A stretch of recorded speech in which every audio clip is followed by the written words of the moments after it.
Students, Yes, am I all? ma'am. So we have completed this topic. What metallic bonds in semiconductors, N-type and P-type semiconductors. सब complete हो गया?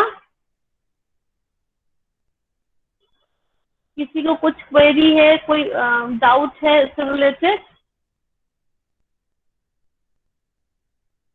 Students, say yes or no. Do you No, have queries? नहीं है? अच्छा, तो N type and P type semiconductors क्या होते थे, कौन मुझे बताएगा? तो Shashank Yadav. Shashank Yadav, now tell me what is N type and P type semiconductors, and please give me the example for the same. Shashank Yadav, are you there? Shashank Yadav, मेरी बात सुन रहे हैं? yes, ma'am. हाँ, तो बताइए मुझे जल्दी से. Ma'am What class is? नहीं ले पाए थे. हेलो हाँ, बताइए. मैम, नेटवर्क प्रॉब्लम थी तो क्लास नहीं ले पाए थे. क्लास नहीं ले पाए थे तो मैंने नोट्स आप लोगों को दे दिए थे ना क्लासरूम में. आपके पास मैम नोट्स है ना? नेटवर्क प्रॉब्लम थी तो इसलिए हो नहीं पाया था ना. नहीं, नोट्स तो आपके पास आ गए ना. आप क्लास हाँ ऑनलाइन क्लास हाँ अटेंड मैम, आ करते गए हैं, हैं. नोट्स तो आपके पास आ गए. तो नोट्स आपने नहीं अपना पढ़ा? नोट्स नहीं पढ़ा? मैम अभी नहीं पढ़ पाए. हाँ, तो who is the CR? CR कौन है क्लास के? सीआर,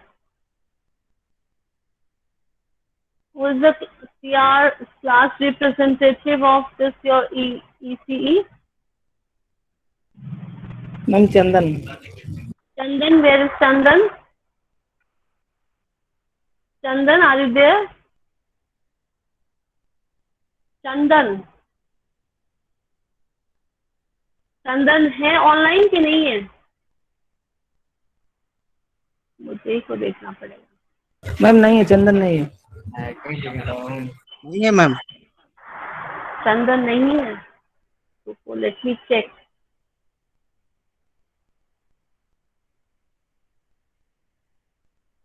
चंदन तो मुझे नहीं दिखाई दे रहे हैं. अच्छा, सेकंड सीआर कौन है क्लास का? वो सेकंड सीआर भी होगा ना. अगर चंदन नहीं है तो उनकी कजिन एब्सेंस पे कौन काम करेगा? कौन है? Who is the second CR of the class? Ma'am second CR नहीं है कोई. अच्छा, सेकंड सीआर नहीं है कोई. शालिनी उपाध्याय, आप ही बता रही है ना सेकंड सीआर कोई नहीं है अभी? Yes ma'am. शालिनी उपाध्याय, फिलहाल एक काम ये करिए, चंदन के एब्सेंस में आप ये काम करेंगे. जैसे मैंने शशांक यादव से क्वेश्चन पूछा तो उन्होंने क्वेश्चन का आंसर मुझे नहीं दिया है. ठीक है, तो आप इनका नाम नोट करके उनके आगे ऑप्शन मार्क करके मुझे आज के अटेंडेंस से भेज दीजिएगा. आज के ओके मैम. अटेंडेंस से जो स्क्रीनशॉट आप लीजिएगा वही 12:55 से लीजिएगा. और उससे शशांक यादव का एब्सेंस, क्योंकि मैंने लास्ट टाइम से भी तुम लोगों को छोड़ दिया था. मैंने कहा था ये बात कि अगर नेटवर्क इश्यू है, if you are not able to attend the online classes, तो आपको नोट्स तो हम शेयर कर रहे हैं, भाई नोट्स तो देख लीजिए. और आप लोगों को मैंने कहा था कि डिपार्टमेंट ऑफ अटेंडेंस मिल जाएगा. Father, okay ma'am. मैंने ये भी कहा था कि भाई जितना भी मैंने आप लोगों को आप लेक्चर लेती हूँ उसके रिकॉर्डिंग डिपार्टमेंट ऑफ केमिस्ट्री में है, उसका लिंक भी मैंने भेजा था, है ना. तो अगर आप ना तो वो आप देख पा रहे हैं, रिकॉर्डिंग भी नहीं देख पाते हैं, ना ही नोट्स पढ़ पाते हैं, तो फिर आप तो वैसे भी पास तो नहीं हो पाएंगे. ठीक है, भाई नेटवर्क इश्यू है तो ठीक है, आप अपनी जो नॉर्मल जो क्लासेस हैं, कभी आप जैसे हो गया ये ऑनलाइन क्लासेस नहीं अटेंड कर पा रहे, मगर at the end of the day you have to appear in exam. आपको ये नहीं आंसर देना होगा कि भाई हमारा नेटवर्क इश्यू था. आपके पास जो भी इश्यू थे, मगर आपके पास नोट्स, आप उससे पढ़िए फिर, या रिकॉर्डिंग देखिए. रिकॉर्डिंग भी हर लेक्चर की हो रही है, आप वो भी नहीं कर पा रहे हैं, तो फिर आपका क्लास में होना ना होना बेकार है ना. तो ऐसे बच्चों का जो भी मैं आंसर नहीं देगा, तो Shalini Upadhyay, you will write the yes name. Ma'am. Okay ma'am. ठीक है. Now Naeem Qureshi. Naeem Qureshi. Yes, are you there? Yes, ma'am. Yes, बताइए what is N P-type semiconductor? Ma'am पढ़ा नहीं था, हाँ, पढ़ा नहीं रिवीजन था, नहीं कर शालिनी पाया, पढ़ दिया है, इनको भी ऑप्शन मार्क रिवीजन नहीं कर करिए। पाया। ठीक है, इनका भी ओके मैम। ऑप्शन मार्क करिए, शालिनी उपाध्याय। Brajesh Kumar, yes ma'am. बताइए क्या ma'am? N type and P type semiconductor बताइए। मैम एन टाइप सेमीकंडक्टर में जो इम्प्योरिटी होती है और जिसमें जिसके एटम में आउटर मोस्ट शेल में 3 इलेक्ट्रॉन होते हैं वो होते हैं, और पी में नहीं मैम, पी में ये होते हैं, और इनमें जिसके आउटर मोस्ट शेल में 5 इलेक्ट्रॉन होते हैं। क्या मतलब? ये होता है N type P type semiconductor. जी मैम। ये आप ऐसे आंसर दोगे, जिनके आउटर मोस्ट पे 3 इलेक्ट्रॉन होते हैं, 5 इलेक्ट्रॉन होते हैं, उसको नहीं कहते हैं एन टाइप इम्प्यो P type semiconductor. Ma'am, impurity जो होती है वो इस टाइप की मिली होती है। पूरा ठीक से आंसर दीजिए, किसमें मिली होती है? For example, give the example. Ma'am phosphorus हो गया आयरन टाइप का, और पी हो गया एल्युमिनियम। तो aluminium is a semiconductor no और मैम, फॉस्फोरस इम्प्योरिटी इज है। A semiconductor. तो फिर पूरा ठीक से आंसर दीजिए, कैसे आंसर दे रहे हैं आप? ओके। कैसे आंसर दे रहे हैं आप लोग? ऑप्शन मैम मार्क बताए करिए। हम। शालिनी, शालिनी इनको ऑप्शन मार्क करिए। मुस्कान, बताइए। शालिनी, इनके ऑप्शन मार्क करिएगा। Naeem Qureshi, Brajesh Kumar, Sushant Yadav. Now come to the okay ma'am. Muskan. बता रहे हम। मुस्कान, नो, आपकी चांस जा चुकी है बेटा। मुस्कान, यस हाँ, ma'am. Ma'am yes, N type and P type semiconductor बताइए। मैम पी टाइप वो सेमीकंडक्टर होता है जिसमें 14 ग्रुप में जब हम कोई ट्राईवैलेंट इम्प्योरिटी मिलाते हैं, जैसे कि सिलिकॉन में हम बोरोन और एल्यूमिनियम ऐड करते हैं, तो ये जो सेमीकंडक्टर होता है ये पी टाइप होता है। और जब बोरोन की जगह हम फास्फोरस ऐड करते हैं पेंटावैलेंट इम्प्योरिटी, तब एन टाइप सेमीकंडक्टर बनता है। तो इसमें सेमीकंडक्टर का एग्जांपल दीजिए। 14 ग्रुप का कौन से एलिमेंट्स में हम डाल रहे हैं? 14 ग्रुप का 14 ग्रुप का सिलिकॉन। हाँ, सिलिकॉन है, जर्मेनियम है। इनमें अगर आप इम्प्योरिटीज ऐड कर रहे हैं, है ना, अभी 14 ग्रुप के एलिमेंट हैं, तो 13 ग्रुप के इम्प्योरिटी या 15 ग्रुप के इम्प्योरिटी अगर आप ऐड कर रहे हैं, इम्प्योरिटी ऐड करने के बाद जो सेमीकंडक्टर्स बन रहे हैं, उनको हम लोग एन टाइप या पी टाइप में हम लोग उसको हम क्लासिफाई कर सकते हैं। तो एन टाइप सेमीकंडक्टर्स का मतलब एन स्टैंड फॉर नेगेटिव, है ना। तो अगर इसका मतलब तो ज्यादा इलेक्ट्रॉन्स अगर हो रहे हैं तो एन टाइप सेमीकंडक्टर होगा। तो ज्यादा इलेक्ट्रॉन का मतलब कि अगर हम लोगों ने 14th ग्रुप के एलिमेंट में 15th ग्रुप के एलिमेंट की इम्प्योरिटी कर दी, मतलब हम लोगों ने सिलिकॉन में फॉस्फोरस ऐड कर दिया, तो फॉस्फोरस पेंटावेलेंट होता है और सिलिकॉन आपका उसमें 4 इलेक्ट्रॉन्स होते हैं। तो पेंटावेलेंट डालने से क्या होगा? 1 इलेक्ट्रॉन एक्स्ट्रा हो गया। Extra electron it will act as a free electron. तो इसलिए यहाँ पर एन टाइप सेमीकंडक्टर हो गया, क्योंकि यहाँ पर नेगेटिव इलेक्ट्रॉन की वजह से कंडक्टिविटी आ गई। और if you are going to make a p-type semiconductor, then you have to add the impurity of 13 group elements like aluminium. Aluminium is trivalent element, and if we will add the impurity of aluminium in the crystal of silicon, then what will you find?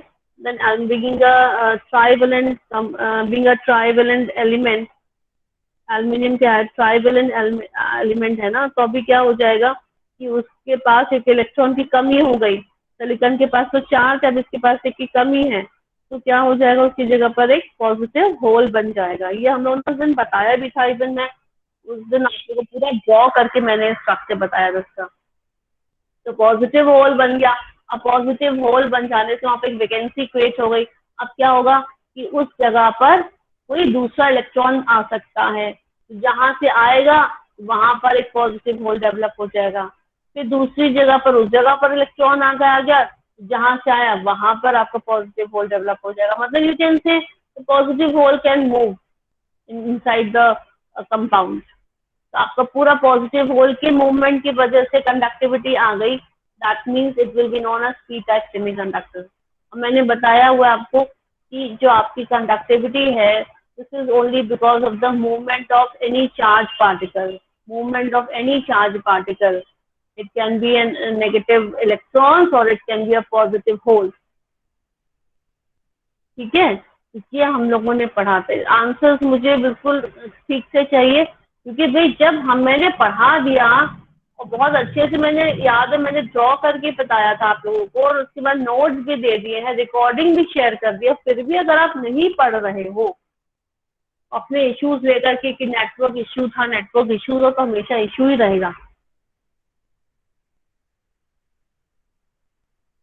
ठीक है, तो ये आपका बच्चों unit finish हो गई। And have we discuss the tut 1 question. Tut 1 question मैं आप लोगों को सेंड कर चुकी हूँ, है ना?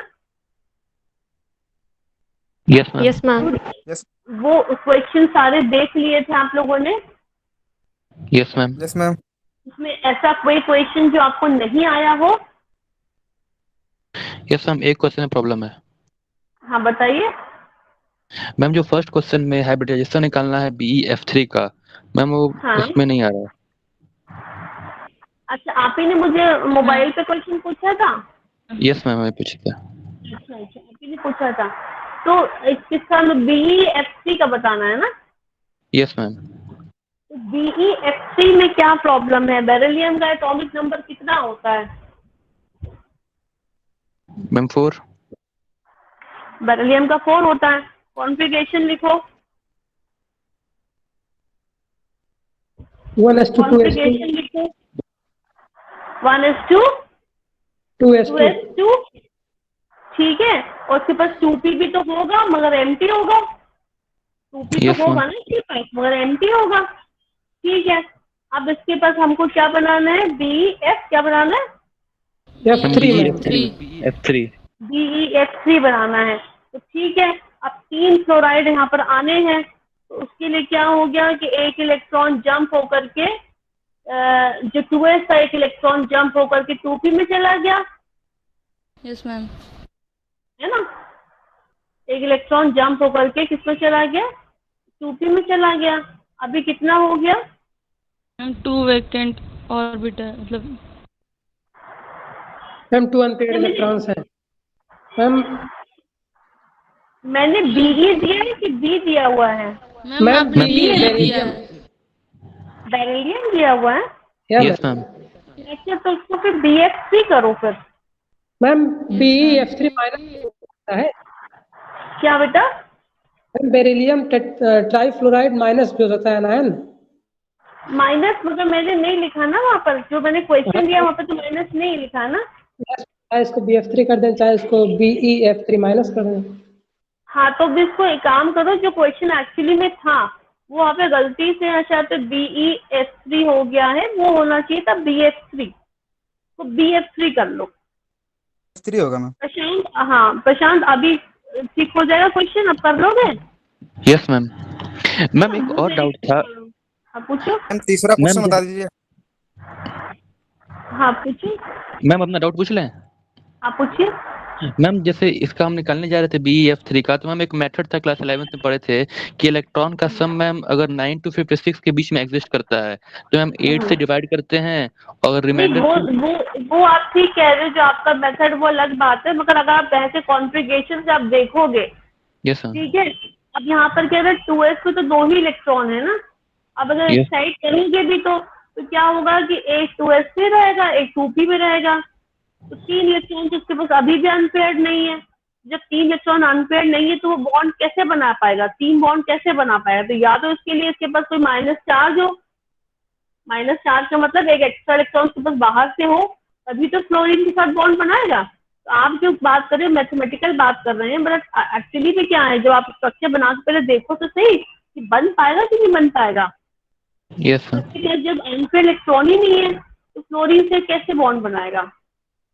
है ना? तो वही मेरे विचार से होगा कि जब मैंने लिखा होगा तो मिस्टेक हो गया होगा, BF3 लिखना था, BeF3 लिख गया, तो BF3 कर लो। अब BF3 केस में देखो 1:2 2:2 और 2p1 है ना। 2s2 2p1, इसके पास 3 इलेक्ट्रॉन है 2s2 2p1 लास्ट शेल पे। अब एक इलेक्ट्रॉन जंप होकर के कहाँ चला गया, 2p में चला गया, तो 3 इलेक्ट्रॉन उसके पास अनपेयर्ड होगा। अब इजीली यहाँ पर क्लोरीन के साथ बन जाएगा। ठीक है, मैम क्वेश्चन नंबर 3 का फर्स्ट पार्ट बता दीजिए। या फिर या BeCl2 होगा, BeCl2 बन जाएगा आपका। हम बोलिए क्या कौन सा क्वेश्चन? क्वेश्चन नंबर 3 का फर्स्ट पार्ट। अब बेटा मेरे पास क्वेश्चन समय नहीं ना, आप बोलो तो क्या क्वेश्चन क्या है, क्वेश्चन तो बोलो।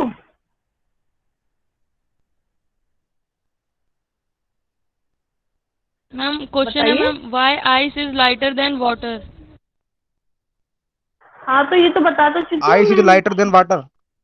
हाँ तो आइस क्यों लाइट है वाटर डेंसिटी से? होगी ना, हाइड्रोजन बॉन्डिंग होगी। हाँ तो मतलब इसमें ये डेंसिटी समझ में नहीं आ रहा है कि डेंसिटी वाटर की ज्यादा होगी, वाटर की ज्यादा होगी वाटर, आइस से। टेट्राहेड्रल हाँ, कंपोजिशन की वजह से। हम हाँ लेकिन बोलो कैसे नहीं, ज्यादा होगी ये नहीं समझ में आ रहा है। तो ये तो पूरा चैप्टर मैंने हम कह रहे पढ़ाया हैं मैम तो इसमें आइस के, हम बोलिए। पता नहीं मैम पढ़ा नहीं होगा। हम ये पूछ रहे हाँ थे कि तो इसमें डेंसिटी वाटर की ज्यादा होगी आइस से, लेकिन कैसे ज्यादा होगी। ज्यादा कैसे ज्यादा होगी, तो पूरा बेटा चैप्टर पढ़ाया था हाइड्रोजन बॉन्डिंग का। उसमें क्या बताया था मैंने कि जब आपका वाटर फ्रीज होता है ना, जब वो आइस में चेंज होता है तो हाँ तो हर एक वाटर मॉलिक्यूल 4 वाटर मॉलिक्यूल से हाइड्रोजन बॉन्ड बनाने लग जाता है, टेट्राहेड्रल ज्योमेट्री अटेन कर देता है। मतलब कि each water molecule be surrounded by 4 different molecule and attain the geometry of tetrahedral and will form 4 hydrogen bond with the 4 molecules, है ना। तो एक है उसके चार तरफ 4 हैं, जैसे तुम हो, क्या नाम है, नईम कुरैशी खड़े हो गए और इनके चारों तरफ 4 बच्चे खड़े हो गए और चारों बच्चों के साथ इन्होंने क्या बना लिया, बॉन्ड बना लिया और टेट्राहेड्रल ज्योमेट्री में अरेंज हो गए। ठीक है, तो अब इस अरेंजमेंट में क्या हो गया, ज्यादा स्पेस लग रही है ना। अभी मैं कह दूं कि 4 बच्चे तुम लोग कैसे भी कहीं भी खड़े हो जाओ तो पास पास घुस के खड़े हो जाओगे। ठीक है, हाथ पकड़ के खड़े हो, उनका कैसे भी घुस के खड़े होगा। मैंने कहा कि नहीं, टेट्राहेड्रल ज्योमेट्री में खड़े होना, तो ज्योमेट्री का अटेन करने के लिए ज्यादा स्पेस ऑक्यूपाई करोगे ना, ज्यादा स्पेस ऑक्यूपाई करोगे मतलब इंक्रीज हो गया। तो जब आइस बनती है तो हर एक वाटर मॉलिक्यूल 4 वाटर मॉलिक्यूल से सराउंड होकर के टेट्राहेड्रल ज्योमेट्री अटेन कर लेता है, हर एक वाटर मॉलिक्यूल। तो इस ज्योमेट्री को अटेन करने में ज्यादा वॉल्यूम लग जाता है, ज्यादा वॉल्यूम लग जाता है तो क्या कहोगे, मतलब डेंसिटी डिक्रीज हो गई। मैंने बताया भी था कि जब आप आइस को अपने आइस ट्रे में, सॉरी वाटर को आइस ट्रे में रख करके जब फ्रीजर में डालते हो तो वाटर का अपना एक लेवल आपने चेक कर दिया कि यहाँ तक आपके वाटर है आपके आइस ट्रे में। अगर जब बर्फ जम जाती है तो आप देखते होंगे कि वो लेवल बढ़ा हुआ होता है, मतलब वॉल्यूम इंक्रीज हो गया होता है। तो वॉल्यूम क्यों इंक्रीज हो गया, क्योंकि each water molecule is surrounded by 4 different water molecules and attains tetrahedral geometry, और इसमें 4 हाइड्रोजन बॉन्ड बना रहा है। और जब आपका जैसी आइस मेल्ट होती है तो क्या हो जाता है, ये टेट्राहेड्रल ज्योमेट्री ब्रेक होने लग जाती है। अब हाइड्रोजन बॉन्ड तो बनता है मगर कोई भी मॉलिक्यूल किसी के साथ भी कैसे बना लेता है और कैसे भी एडजस्ट हो जाता है। तो आपकी क्या होता है, वॉल्यूम डिक्रीज कर जाता है, वॉल्यूम डिक्रीज कर जाता है तो डेंसिटी आपकी हाई हो जाती है। तो वाटर की डेंसिटी हाई है जबकि आइस की डेंसिटी लो है। ये मैंने नोट दे रखे हैं, उसमें भी आपको रीजन दे रखा, मैंने आपको एक्सप्लेन भी किया था, है ना। और इसके अलावा मैंने आपको लोग बोला बेटा कि ज्यादातर लेक्चर्स तो रिकॉर्डेड है तो तुम लोग सुन भी लो। अब कभी कभी ऐसा हो जाता है कि कुछ ऐसे टेक्निकल इश्यूज आ जाते हैं कि लैपटॉप से नहीं लेक्चर्स ले पाते हैं तो मोबाइल से प्रॉपर रिकॉर्डिंग हो नहीं पाती है, फिर तो वो लेक्चर्स आपको सकता है कि ना भी आपको दिखाई दे रहे हो। ठीक है, is it clear to all of you? ठीक है, और कौन सा क्वेश्चन पूछना था क्यूट का?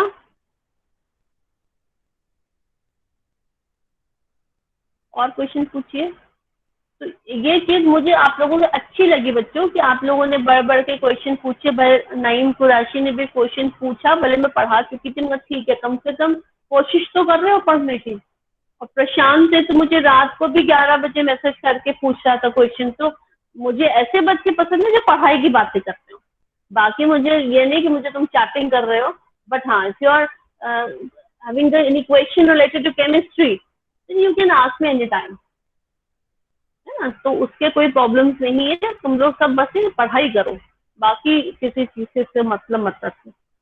Now, so we have completed the first unit. Now we are going to start the second unit, that is chemical kinetics. Hello ma'am, हाँ बोलिए। सेकंड क्वेश्चन का आधा पार्ट समझ में नहीं आ रहा, वो वाला बता दीजिए। कौन सा हम बोल रहे क्वेश्चन हैं, बेटा, बोलिए क्वेश्चन। सेकंड क्वेश्चन है मैम, बोल रहे हैं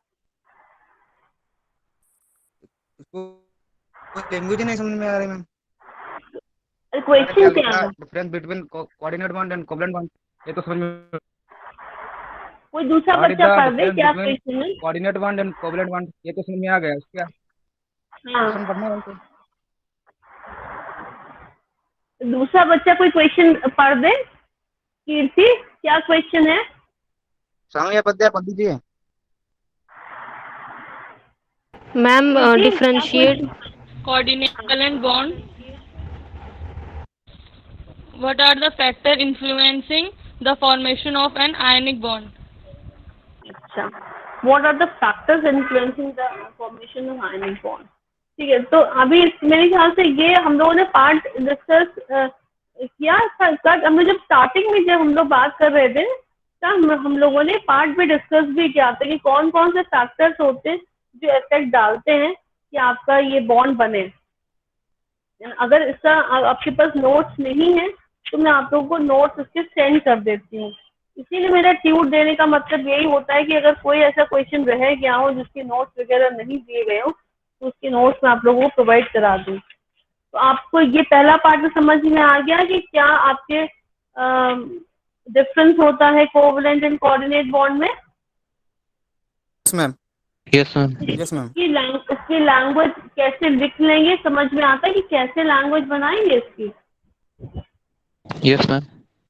यस है ना, क्योंकि इसको मुझे ऐसा याद पड़ता है कि मैंने आप लोगों को ऐसे डिक्टेट मतलब नोट्स नहीं दिए थे तो समझाया था इसको मैंने आपको। एग्जांपल से समझाया था ma'am.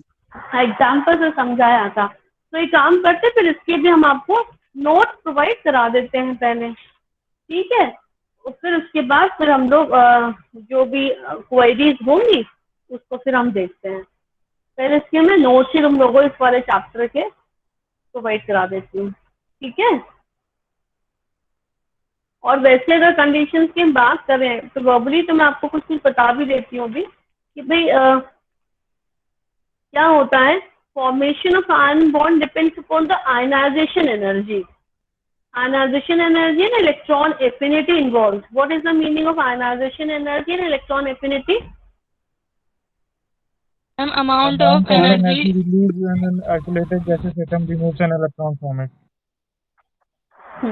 Ionization energy, what is meaning?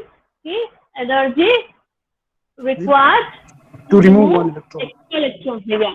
To remove extra electron from an isolated gaseous atom is known as ionization energy. Electron को निकालने में जितनी एनर्जी आपकी रिक्वायर्ड हुई, जरूरत पड़ी, इसको बोलता है आयनाइजेशन एनर्जी।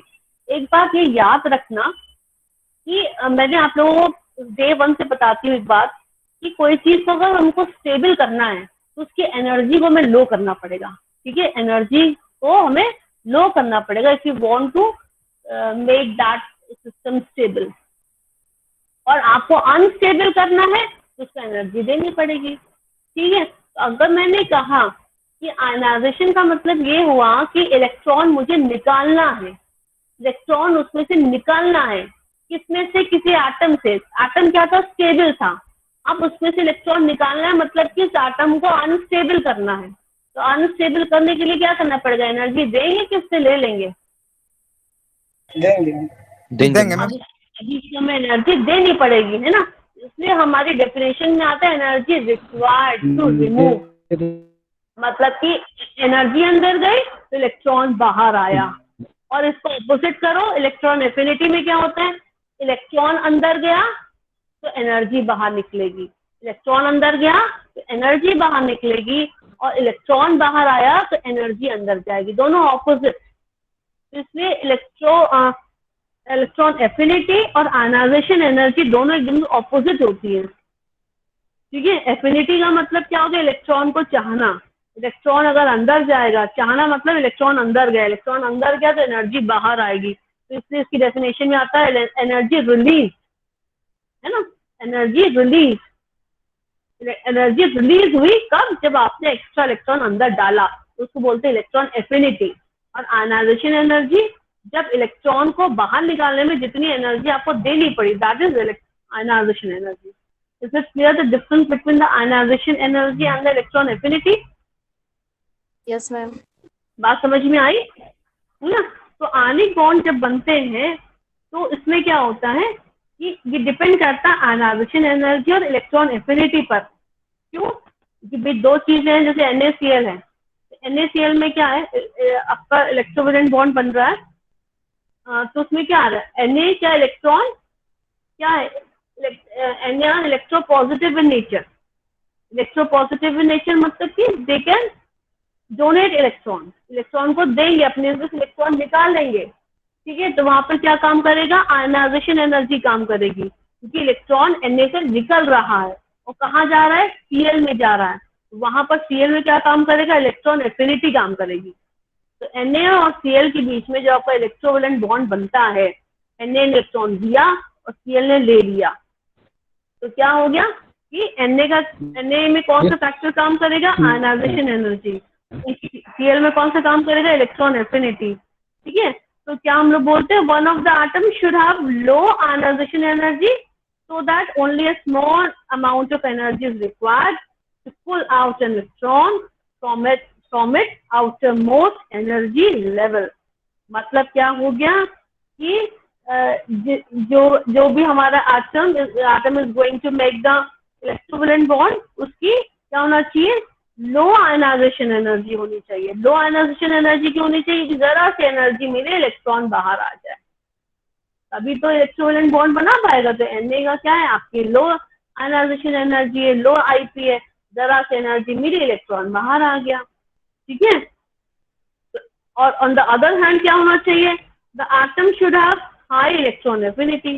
दूसरे में क्या होना चाहिए, इलेक्ट्रॉन एफिनिटी बहुत हाई होनी चाहिए, है ना, ताकि वो इजीली इलेक्ट्रॉन एक्सेप्ट कर सके। तो यहाँ पर जो आयनिक बॉन्ड के फॉर्मेशन में आपके आयनाइजेशन एनर्जी और इलेक्ट्रॉन एफिनिटी फैक्टर जो होता है, ये बहुत इफेक्ट डालता है ना। तो ऐसे हमारे कोवलेंट कंपाउंड्स के भी फैक्टर्स होते हैं, वो अब मैं आप लोगों को काम करती हूँ नोट्स में, आज ही तुम लोगों को वो पे सेंड कर दूंगी, उसको तुम लोग जरा पढ़ लेना और फिर वो ना समझ में आए तो मुझसे पूछना। ठीक है, हेलो मैम, ठीक है, नहीं क्वेश्चन भेज देना। हाँ, नहीं गुरैशी बोलिए। हम कह रहे क्वेश्चन भेज देना। क्वेश्चन? हाँ, कौन सा क्वेश्चन, मतलब इसी का यूनिट 1 के कौन सा क्वेश्चन भेज देना। क्वेश्चन? यूनिट 1 के क्वेश्चन भेज देना, यूनिट और 1? मतलब हाँ। तो बेटा मैंने यूनिट 1 तो आपको सेंड करा है ना, तो यूनिट 1 के तो क्वेश्चन है वो। अब और मतलब भेज देना, मेरा कहने का और मतलब है। भेज दें? अच्छा, हाँ we want to more questions. Okay, I will send the more questions which are coming from the unit 1। तो मैम आपको और भी क्वेश्चन भेज देंगे। चलिए ठीक है, अच्छी बात है। और कोई क्वेरी है यूनिट 1 से रिलेटेड? मैम ये भी तो रहता है कि अगर इलेक्ट्रोनेगेटिव डिफरेंस 1.9 से ज्यादा रहता है तो आयनिक बॉन्ड बनने के चांसेस बहुत ज्यादा रहते हैं। हाँ, तो वही, ये भी अब आपको पूरा जो मैं मतलब बोला नोट्स भेजूंगी, तो उसकी सारी चीजें डिटेल होंगी कि कितना कितना भी जो वैल्यूज हैं, आपको जो याद करने वाली वैल्यूज है, ताकि आप याद कर पाए। आपको मेन ये है कि वो कॉन्सेप्ट समझ में आना चाहिए, आयनाइजेशन एनर्जी क्या होती है, इलेक्ट्रॉन एफिनिटी क्या होती है, और क्यों एनर्जी कम होनी चाहिए, क्यों एनर्जी ज्यादा होनी चाहिए, ये पहले समझने वाली बात है। फिर रटने वाली बात है, याद करने वाली कि इतनी ही होनी चाहिए, इतनी वैल्यू होनी चाहिए, तो वो मैं आपको सेंड कर दूंगी। ठीक है, जैसे इलेक्ट्रोनेगेटिविटी का डिफरेंस अगर क्या होता है 0.1 है, 0.3 है, तो परसेंटेज ऑफ आयनिक कैरेक्टरिस्टिक्स कितना होता जाता है, 0.1 के लिए 0.5 हो जाता है। इलेक्ट्रोनेगेटिविटी का डिफरेंस 0.3 है तो आयनिक परसेंटेज 3 हो जाता है, अगर 0.4 होता है तो 4 हो जाता है ना। ये जो डेटा है जिसकी आप बात कर रहे हैं वो मैं भेज दूंगी आपको। कुछ और पूछ रहे थे क्या सत्यम? नो मैम, वैसे ठीक है, चलो अब हम लोग नेक्स्ट। हाँ पूछो। मैम लेटिस एनर्जी का भी इसमें कोई रोल होता है आयनिक बॉन्ड फॉर्मेशन में? देखो लेटिस एनर्जी का मतलब क्या होता है कि कोई भी लेटिस है, कोई भी क्रिस्टल है, सपोज NaCl है, ठीक है, उसको बनने में जितनी एनर्जी रिलीज हो रही है उसको बोल रहे हैं लेटिस एनर्जी, या उस लेटिस को तोड़ने में जितनी एनर्जी इन्वॉल्व हो रही है उसको बोल रहे हैं लेटिस एनर्जी। तो what is lattice energy? Energy required to break that lattice, या कह सकते हैं कि उसको उनके कॉन्स्टिट्यूएंट्स में ब्रेक करने में। अगर NaCl से बना हुआ तो लेटिस है हमारे पास है, क्रिस्टल है, तो जितनी एनर्जी हमें उसको देनी पड़ी Na और Cl को अलग अलग करने में, उसको बोलेंगे हम लोग लेटिस एनर्जी, ठीक है। और अगर हमारा NaCl से हमको बनाना है क्रिस्टल, तो Na प्लस और Cl माइनस को पास पास लाने में, है ना, उससे क्रिस्टल बनाने में जितनी एनर्जी रिलीज होगी उसको बोलेंगे लेटिस एनर्जी। मैंने बोला ना कि कोई सिस्टम स्टेबल करना है हमको, तो एनर्जी क्या होनी चाहिए? कम होनी चाहिए। अगर हमको क्रिस्टल बनाना है तो एनर्जी हमें निकालनी पड़ेगी, उसको बोलते हैं लेटिस एनर्जी। तो आप क्या क्वेश्चन पूछ रहे हो लेटिस एनर्जी से रिलेटेड बेटा? मैम यही कि आयनिक बॉन्ड में ये कितनी होनी चाहिए, कम होनी चाहिए या ज्यादा? देखो लेटिस तो जरूरी नहीं है कि वो आपके आयनिक क्रिस्टल्स ही हो, लेटिस में भी तो आपके कैसे भी क्रिस्टल हो सकते हैं ना, कोवलेंट भी हो सकते हैं, न्यूट्रल भी हो सकते हैं। लेटिस तो कैसे बन सकता है? जरूरी नहीं कि आयनिक से ही बना लेटिस।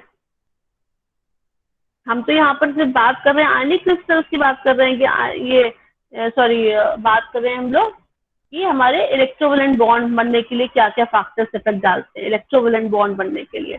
तो बात तो फिर वही आती है, अगर आप चाहती हैं कि NaCl का क्रिस्टल बने, या आप चाहती हैं कि NaCl के बीच में इलेक्ट्रोवैलेंट बॉन्ड बने, तो क्या होना चाहिए? लेटिस एनर्जी क्या होनी चाहिए? हमेशा बहुत हाई होनी चाहिए कि कम होनी चाहिए? जितनी ज्यादा लेटिस एनर्जी उसमें से निकलेगी वो सिस्टम उतना ज्यादा स्टेबल हो जाएगा। उसमें जितनी ज्यादा एनर्जी रिलीज होगी वो उतना आपका सिस्टम स्टेबल बन जाएगा, ठीक है। Okay ma'am. मगर तुम उसमें लेटिस एनर्जी को यहाँ पर लाके कंफ्यूज मत हो, क्योंकि लेटिस तो आपका किसी से बन सकता है। मगर अगर आयनिक की बात भी अगर आप कर रही है तो आप ऐसे सोचो कि फिर Na प्लस और Cl माइनस इसको हमें बनाना है, NaCl बनाना है हमको, तो भाई हम चाहते हैं कि इजीली बन जाए। बनाने के लिए क्या करना पड़ेगा? एनर्जी रिलीज होगी इसमें से, सॉरी हाँ एनर्जी रिलीज होगी ना, तभी तो बनेगा वो कंपाउंड बनेगा। तो जितनी ज्यादा एनर्जी रिलीज होगी उतना ज्यादा वो स्टेबल हो जाएगा कंपाउंड, उतनी जल्दी आपका आयनिक कंपाउंड बन जाएगा, इलेक्ट्रोवैलेंट कंपाउंड बन जाएगा। चलिए अब स्टार्ट करें भाई, सेकंड यूनिट स्टार्ट करें। या चलो तो सेकंड यूनिट हमारी बच्चों किसकी है?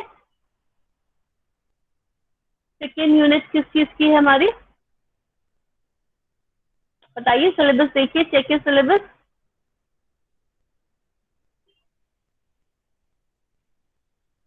केमिकल काइनेटिक्स है ना? Yes ma'am. केमिकल काइनेटिक्स है ना हमारी। तो मैं अभी आपको केमिकल काइनेटिक्स के नोट्स डिस्प्ले करती हूँ यहाँ पर। अच्छा मुझे पहले बताओ कि क्या समझते हैं रेट ऑफ रिएक्शन से, क्या समझते हैं हम लोग?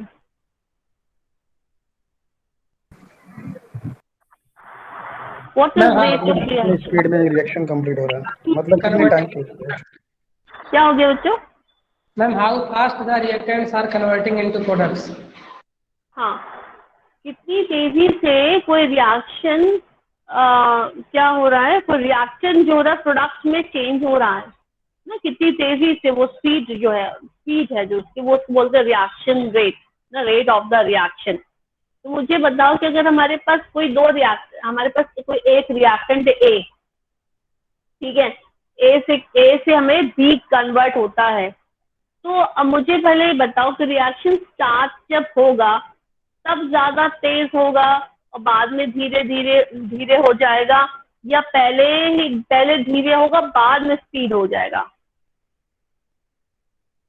कोई हमारे पास रिएक्शन A है और A से B का प्रोडक्शन हो रहा है, A to B का प्रोडक्शन हो रहा है, तो A से B बनने का जो रिएक्शन है वो पहले कैसे होगा? पहले धीरे होगा और बाद में तेज हो जाएगा, पहले तेज होगा और बाद में धीरे हो जाएगा, ये मैंने पूछा। पहले मैम तेज होगा, पहले तेज होगा और बाद में धीरे हो जाएगा। Yes ma'am. और फिर क्या हो जाएगा धीरे होते होते? इक्विलिब्रियम अचीव कर लेगा, रिएक्टेंट खत्म हो जाएगा, प्रोडक्ट इक्विलिब्रियम नीचे में गिर जाएगा। जब रिएक्टेंट खत्म हो जाएगा, सारा का सारा प्रोडक्ट बन जाएगा, तब क्या हो जाएगा? रिएक्शन स्टॉप हो जाएगा। रिएक्शन क्या हो जाएगा? स्टॉप हो जाएगा, है ना। अभी शेयर हो रहा है स्क्रीन,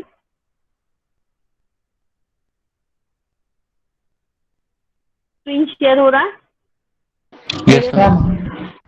ठीक है। इससे आइए हम लोग रिएक्शन को हम लोग पढ़ रहे हैं हम लोग। तो रेट ऑफ रिएक्शन क्या? The rate of reaction is defined as the change in concentration of any reactant और product per unit time. Per unit time किसी भी रिएक्शन का कॉन्सेंट्रेशन कितनी तेजी से चेंज हो रहा है, तो उसको बोलते हैं रेट ऑफ रिएक्शन। अब यहाँ पर देखो ए से बी बन रहा है, ठीक है। अब ए से बी में बनने में क्या होगा कि स्टार्टिंग में रिएक्शन बहुत तेजी से होगा। क्यों होगा? क्योंकि रिएक्टेंट ए का कॉन्सेंट्रेशन बहुत ज्यादा है। स्टार्टिंग में क्या होगा? ए का कॉन्सेंट्रेशन बहुत ज्यादा होगा और धीरे धीरे धीरे धीरे क्या हो जाएगा, जब ए का कॉन्सेंट्रेशन कम होता जाएगा और एक समय आने पर ए का कॉन्सेंट्रेशन एकदम 0 हो जाएगा तो रिएक्शन रुक जाएगा। इसलिए हम कह सकते हैं कि हमारा जो रिएक्शन का जो रेट है वो रिएक्टेंट के कॉन्सेंट्रेशन पर डिपेंड करता है ना। रिएक्टेंट जितना ज्यादा होगा रिएक्शन का रेट उतना ही ज्यादा होगा। बात समझ में आती है? बात समझ में आ रही है? Yes ma'am. तो इसीलिए देखो यहाँ पर लिखा भी हुआ है कि अच्छा, दूसरी अगर लैंग्वेज में अगर हम बात करें, दूसरी लैंग्वेज में बात करने का मतलब ये है कि अभी तो हमने कहा कि ए धीरे धीरे डिसअपियर हो रहा है और बी का प्रोडक्शन हो रहा है। अगर बी की नजरों से देखें, बी की तरफ से देखें हम, तो हम क्या बोलेंगे कि भाई बी स्टार्टिंग में तो धीरे धीरे बन रहा है, बाद में तेजी से बनना शुरू हो गया, है ना। पहले तो क्या होगा, धीरे थोड़ा बनेगा, फिर क्या होगा, धीरे से बहुत सारा बन जाएगा। अगर आप बी की तरफ देख के बोलोगे तो आप बोलोगे कि प्रोडक्ट के कॉन्सेंट्रेशन पर भी डिपेंड कर रहा है। मगर कैसे डिपेंड कर रहा है? पहले क्या था, प्रोडक्ट का कॉन्सेंट्रेशन कम था तो रिएक्शन का रेट क्या था हमारा, ज्यादा था। और जैसे जैसे प्रोडक्ट का कॉन्सेंट्रेशन हाई होता गया हमारा रिएक्शन का रेट धीरे पड़ गया, बाद में 0 हो गया। मतलब बी की तरफ से देखोगे आप तो आप ऑपोजिट बोलोगे, रिएक्शन की तरफ से देखोगे तो आप दूसरा बोलोगे। क्या बोलोगे कि जितना तेजी से ए डिसअपियर होता चला जाएगा, है ना, और डिसअपियर होते होते बी का प्रोडक्शन देगा हमको, तो हम यहाँ पे क्या कह सकते हैं कि हमारा जो रिएक्शन का जो रेट है वो ए हमारा रिएक्टेंट है उसके कॉन्सेंट्रेशन पर डिपेंड करता है। या कह सकते हैं rate of reaction is equal to rate of disappearance of A. Rate of disappearance of A, ये जो लाइन यहाँ पे लिखी है, बात समझ में आ रही है? रेट ऑफ डिसअपियरेंस, डिसअपियरेंस मतलब क्या हो गया कि ए अभी तो बहुत सारा था, धीरे धीरे धीरे धीरे कंज्यूम होकर के बी में चेंज हो गया तो डिसअपियर हो गया। या कह सकते हैं rate of appearance of B, है ना, बी क्या हो रहा, धीरे धीरे अपीयर हो रहा। तो रेट किसके बराबर हो गया? Rate is equal to minus D upon D t. यहाँ पे माइनस का साइन क्यों लगाया हमने? क्योंकि ए क्या हो रहा है धीरे धीरे, हाँ बोलिए, कम हो रहा है, क्योंकि लॉस हो रहा है। वेरी गुड, क्योंकि ए का कॉन्सेंट्रेशन धीरे धीरे हमारा कम हो रहा है, इसलिए माइनस साइन लगाया। और बी की तरफ से देखेंगे हम लोग क्या बोलेंगे, plus D B upon D T. तो प्लस का साइन क्यों लगाया है? क्योंकि बी यहाँ पर हमको धीरे धीरे बन रहा है। ये जो बड़ा वाला जो ब्रैकेट है ये क्या बताता है? कॉन्सेंट्रेशन इन मोल्स, मतलब है ना कि ये ए का कॉन्सेंट्रेशन पर मोल, सॉरी ए का कॉन्सेंट्रेशन है इन मोल्स बता रहे हैं। अब ये भी क्या है? बी का कॉन्सेंट्रेशन इन मोल्स। ये जो बड़ा वाला ब्रैकेट है ये शो करता है where this bracket represents the concentration in moles per litre. B क्या बता रहा है हमको? बहुत ही स्मॉल चेंज, कॉन्सेंट्रेशन में स्मॉल चेंज बता रहा है, ठीक है। और टी क्या हमारा है नीचे? टाइम है, ठीक है, टाइम है। तो क्या हो जाएगा, रेट निकालने के लिए क्या करोगे, कॉन्सेंट्रेशन को टाइम से आप निकालोगे तो minus D upon D T या plus D B upon D T, तो बोलते हैं रेट ऑफ रिएक्शन। कोई डाउट है इससे रिलेटेड? समझ में आया कि नहीं आया? The rate ma'am. of reaction is Yeah. defined as the change in concentration of any reactant or product per unit time. This is the rate of reaction. Now comes to the factor affecting rate of reaction. कौन कौन से factor हैं जो effect डालेंगे reaction के rate पर? मुझे बताओ जरा, आप ही बताओ।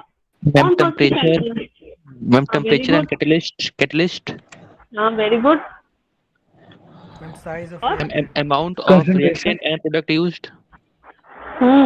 सबसे बड़ी बात है effect of concentration of the reactant. Concentration reaction का धीरे धीरे क्या हो रहा है, कम होता जा रहा है ना, कम होता जाएगा तो रिएक्शन का रेट भी कम होता जाएगा। इसका मतलब रिएक्शन का रेट किस पर डिपेंड करता है?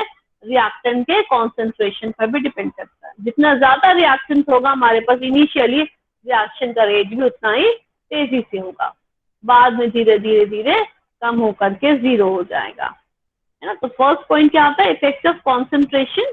The rate of reaction decreases with time because concentration of reactants decreases. आप समझ में आ गई? समझ में आ गई? Yes ma'am. दूसरा अभी बच्चे ने बताया इफेक्ट ऑफ टेम्परेचर। टेम्परेचर पे कैसे इफेक्ट डालेंगे बताइए? एग्जाम्पल दो, कोई भी छोटा सा कोई एग्जाम्पल दो जो हम बता रहे हैं कि रिएक्शन का रेट बढ़ जाता है टेम्परेचर बढ़ाने से। रिएक्शन का रेट बढ़ जाता है टेम्परेचर बढ़ाने से, कोई छोटा सा कोई एग्जांपल दो। Ma'am sugar in water. हाँ बोलिए। Hello hello. Yes ma'am. हाँ क्या बोल रहे बेटा? Ma'am sugar in water. हाँ शुगर इन वाटर। आपने वाटर में शुगर डाला, कोल्ड वाटर में डाला और हॉट वाटर में डाला, किसमें जल्दी डिसॉल्व हो जाएगा? Hot water. हॉट वाटर भी। हॉट वाटर में, है ना, क्योंकि टेम्परेचर हाई होने से क्या हो जाएगा? रिएक्शन का रेट भी बढ़ जाएगा। तो अब कितना बढ़ जाता है? हर 10 डिग्री पर रिएक्शन का रेट डबल से ट्रिपल हो जाता है, डबल और ट्रिपल हो जाता है हर 10 डिग्री पर। Each 10 degree the rate of reaction is almost double और triple by an increase of 10 degree centigrade in temperature. तो अगर इनका हम रेशियो निकालें रेट कांस्टेंट का, what is the meaning of rate constant? What is the meaning of rate constant? Rate constant क्या है? ये हम लोगों ने लिखा था ना, rate is proportional to the, बोलिए। Ratio of concentration. नहीं, मैंने कहा रेट कांस्टेंट क्या चीज है? रेट कांस्टेंट का मतलब क्या होता है? देखो जब हमने रेट, हाँ बोलो। Rate constant is the rate when concentration is 1 मोल पर लीटर। नहीं, मतलब ये कांस्टेंट कहाँ से आया ये बताइए। जैसे कि मैंने कहा कि रेट ऑफ द रिएक्शन जो है वो रिएक्टेंट ए के कॉन्सेंट्रेशन के प्रोपोर्शनल है ना। क्या बोला हम लोगों ने? Rate is proportional to d/dt। अब जब प्रोपोर्शनल का साइन आप हटाओगे तो क्या हो जाएगा? कांस्टेंट आ जाएगा। तो उसको बोलते हैं, के लिख दिया तो बोलेंगे rate constant. Rate is proportional to what? d/dt। अब प्रोपोर्शनल साइन हटा दिया तो क्या आ गया? के आ गया। तो के क्या हो गया? आपका कांस्टेंट हो गया। इसलिए हम बात कर रहे हैं, अगर हम रेट कांस्टेंट की बात करें, दो रिएक्शन ले लिए हम लोगों ने, है ना। एक रिएक्शन का टेम्परेचर हम लोगों ने रखा 25 डिग्री सेंटीग्रेड, दूसरे रिएक्शन का जो टेम्परेचर रखा हम लोग 35 डिग्री सेंटीग्रेड रखा। तो हमने देखा कि जो 35 डिग्री सेंटीग्रेड जिसका टेम्परेचर रखा हम लोगों ने, उस रिएक्शन का जो रेट है वो पहले वाले रिएक्शन से 2 और 3 टाइम्स ज्यादा है। कैसे? मैथमेटिकली कैसे निकालेंगे हम? हमने क्या करा? रेट कांस्टेंट की वैल्यू निकाल ली, के की वैल्यू निकाली 35 डिग्री के लिए और 25 डिग्री के लिए, और दोनों का हमने रेशियो ले लिया, के 35 डिग्री अपॉन के 25 डिग्री। देखिए यहाँ पर ये ले लिया। के क्या है? रेट कांस्टेंट से कहाँ से आया? जब प्रोपोर्शनल साइन हटाते हैं ना रेट निकालते समय, तो यहाँ पर आपका के वैल्यू आ जाएगी। तो के 35 डिग्री अपॉन के 25 डिग्री की जब हम लोगों ने वैल्यू पुट करी, रेशियो निकाला, तो वैल्यू 2 से लेकर 3 के बीच में आती है। तो इसका मतलब इन दोनों के बीच में डिफरेंस कितना है, 35-25 में 10 डिग्री का डिफरेंस है। इसका मतलब कि हर 10 डिग्री पर, ऐसे उन्होंने कई सारे एक्सपेरिमेंट्स करे, सब में यही देखा, एक का टेम्परेचर 45 ले लिया, एक का 55 ले लिया, और दोनों की रेट कांस्टेंट की वैल्यू को रेशियो निकाला तो देखा वैल्यू 2:3 आ रही है। इसका मतलब क्या हो रहा है कि हर 10 डिग्री पर रिएक्शन का जो रेट है 2 to 3 डिग्री इंक्रीज हो जाता है। ठीक है, और इसके बारे में एक आरएनएस इक्वेशन दी थी, वो हम लोग बाद में पढ़ेंगे, temperature dependence of reaction rate and RNS equation, ये भी हम लोग बाद में पढ़ेंगे। सबसे पहले अभी तो हम लोग ये डिस्कस कर रहे हैं कि कौन कौन से फैक्टर्स इफेक्ट डालते हैं। तो एक टेम्परेचर इफेक्ट डालता है, और कौन सा इफेक्ट डालता है, इफेक्ट ऑफ कैटलिस्ट। कैटलिस्ट क्या होता है, कैटलिस्ट क्या करता है? It is an external agent used to increase the rate of reaction or decreases the rate of reaction. हाँ, और कैटलिस्ट पहली बात तो ये होता है, it can alter the rate of the reaction. Catalyst की डेफिनेशन में बोलते हैं it can alter the rate of reaction, speed भी कर सकता है और उसको उसकी स्पीड को कम भी कर सकता है। कैटलिस्ट तो दोनों तरीके से काम करता है ना, इट कैन इंक्रीज और decrease the rate of chemical reaction. आपको पता है ना, कैटलिस्ट जरूर सुना कि सारे कैटलिस्ट आपके रिएक्शन के रेट को बढ़ा ही रहे हैं, तो इसका मतलब कैटलिस्ट भी हमारे पॉइजन भी होते हैं जो रेट ऑफ रिएक्शन को डिक्रीज करते हैं। हाँ, वेरी गुड, ऐसे भी होते हैं ना जो रिएक्शन को आप डिक्रीज कर देते हैं। इसलिए कैटलिस्ट के लिए आप क्या बोलोगे कि हाँ, it can also alter the rate of the reaction. तो अभी कैसे काम करते हैं इसकी भी थ्योरी आपके कोर्स में है बच्चों की, कैटलिस्ट कैसे आपके रिएक्शन के रेट को इंक्रीज और डिक्रीज करते हैं। अभी आप लोग एनर्जी लोअर या फिर इंक्रीज करके। हाँ, और क्या होता है आप लोगों ने इंटर में पढ़ा भी होगा मेरे ख्याल से, वो एक लॉक एंड की उसका थ्योरी होती है कैटलिस्ट की, लॉक एंड की थ्योरी पढ़ी है? यस मैम, है ना, वो अभी ये सब भी आएगा कैटलिस्ट में। अच्छा एक बार, हाँ बोलो। आर्हेनियस की थ्योरी में कैटलिस्ट की, आपकी बेटा आवाज में इको आ रहा है, क्या कह रहे हैं आप? मैम आर्हेनियस की थ्योरी भी पढ़े ना कैटलिस्ट के लिए। हाँ, आरएनएस की थ्योरी है, वो भी तो हम लोग पढ़ेंगे अभी, वो भी पढ़ेंगे। आरएनएस की थ्योरी कैटलिस्ट वाली वो भी पढ़ेंगे, वो सब है। मगर मैंने कहा कि लॉक एंड की वाला कुछ याद है, लॉक एंड की थ्योरी इसकी जी कैटलिस्ट की थी। अच्छा, दूसरी बात मैं ये बता रही थी आप लोगों को, जो भी अभी हम लोग बच्चों पढ़ रहे हैं केमिकल काइनेटिक्स, ये सब आप लोग इंटर में पढ़ चुके हो, ये इंटर में था आपके कोर्स में, 11th-12th में आपके कोर्स में था।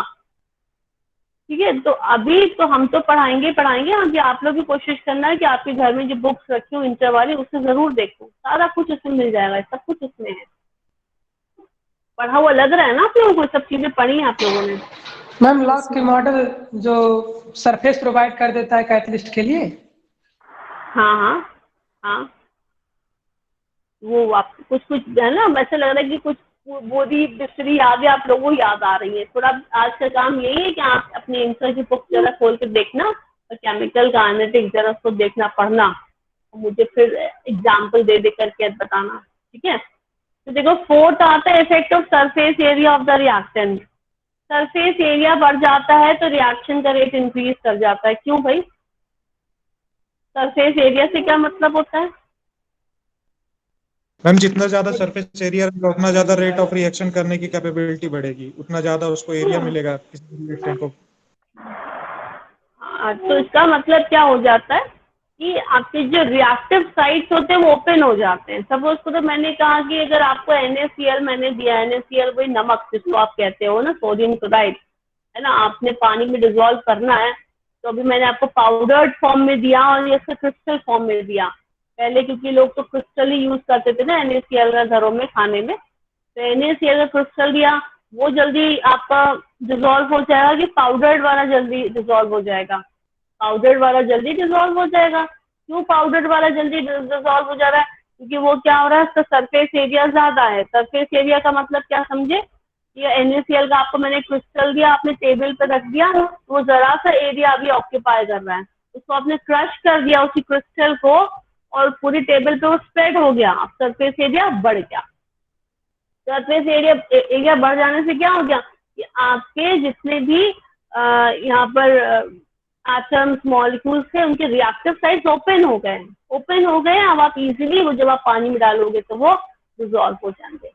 जब वो सॉलिड फॉर्म में है, सरफेस एरिया कम है, द क्रिस्टल फॉर्म में है, तो क्या है आपका रिएक्टिव साइट्स ओपन नहीं है। जो ओपन नहीं है तो वो जल्दी डिसॉल्व नहीं होगा। तो इसलिए बोलते हैं हम as particle size decreases, surface area for the same mass increases, the smaller particles thus react more rapidly than the larger particles. In other words, as surface area increases, rate of the reaction also increases. और इसी पर आपका nano technology भी based है। What is nano technology? नाम सुना है? नाम सुना है नैनो टेक्नोलॉजी का? हाँ, नैनो टेक्नोलॉजी का नाम सुना है? आजकल बहुत नाम चल रहा है नैनो टेक्नोलॉजी। यस मैम सुना है। Yes ma'am.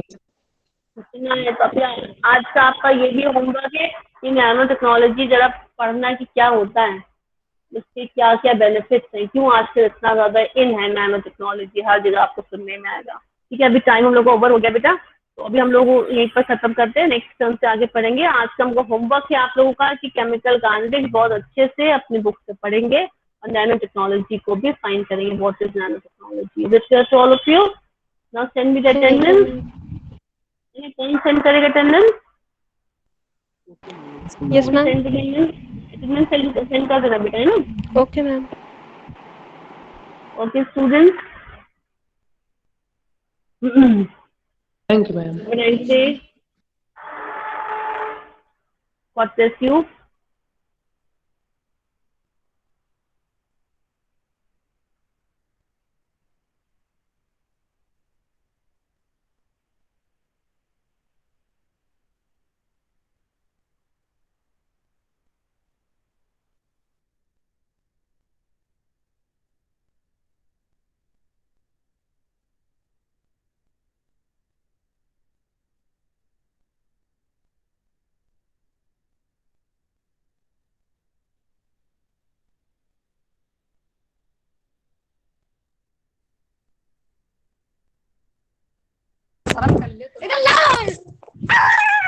तमीज नहीं है वो दो पैसे।